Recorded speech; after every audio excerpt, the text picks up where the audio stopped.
नमस्कार। आज थी संडे और इवनिंग किसी गरम गरम खाया को इच्छा थिला तो जगह को वर्षा भी होता तो घरे भी देखिली स्वीट कॉर्न भी थिला तो मैं मका को सिझे देती तापर एपट देखु कड़े भी गरम करदेली तापर आमको डाकिली आस बनइब बोली से किछि रसुण पेस्ट ता सहित कटा भृषंग पत्र आउ गोलमरीच गुंड पकई भल भाव गोले देते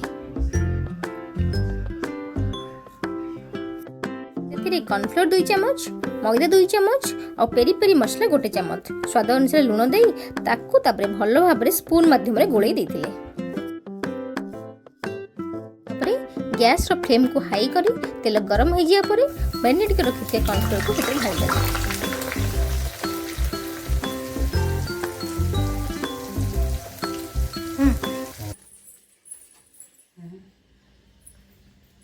कौन आनछुबा पेरी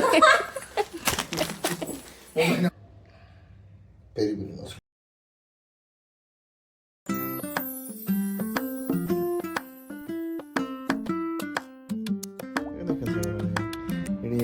crispy corn.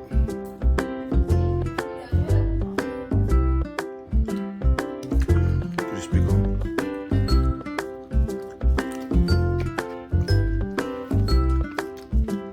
Hello जी।